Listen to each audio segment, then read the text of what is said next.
I mean, I'm not going to deny it. There's a Anti-Defamation League in the United States, and it's basically an Israel lobby.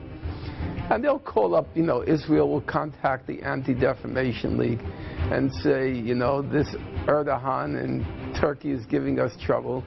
And then the Anti-Defamation League will call up friends who write for the New York Times and say, maybe you should write something attacking them. And they will, yes. It happens all the time.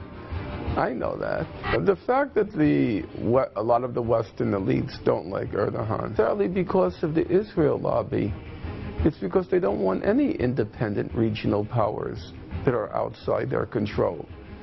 If they don't like Turkey, it's the same reason they don't like Iran. And it's not necessarily because of Israel.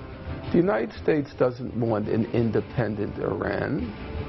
It doesn't want an independent regional power, a power that it doesn't control.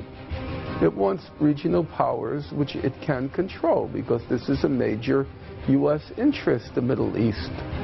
So when you see The Economist or the New York Times attacking Turkey, it's not necessarily because of Israel.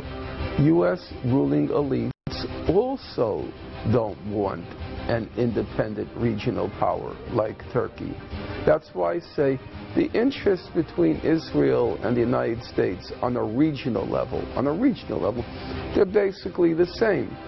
The U.S. does not want any regional power which is independent, has its own independent foreign policy. The U.S. wants to control the region. It's not correct, in my opinion, to just assume Israel is behind all the criticism. The U.S. ruling elites don't want an independent Turkey either.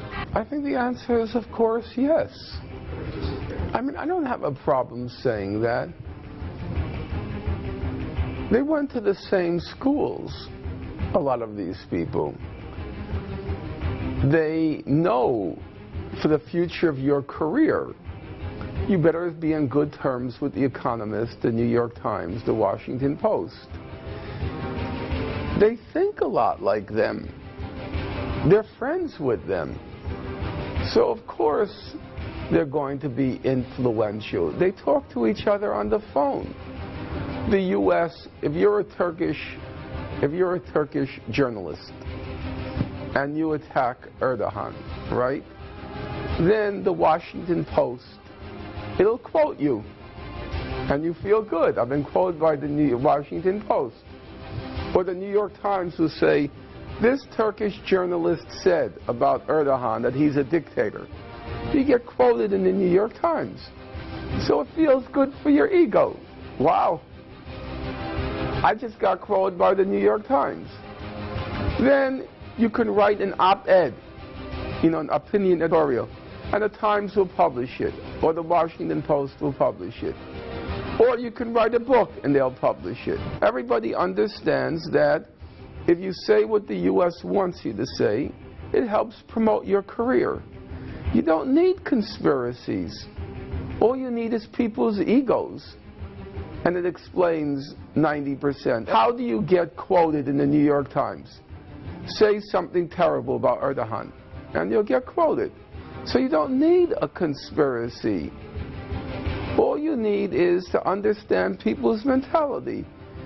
For them, the most important place to be quoted is the New York Times, the Washington Post, or The Economist. And so they do what it takes to be quoted. That's all. It's not so complicated. You don't need closed doors and hidden networks. It's very simple to understand. Everyone understands in journalism, that's power.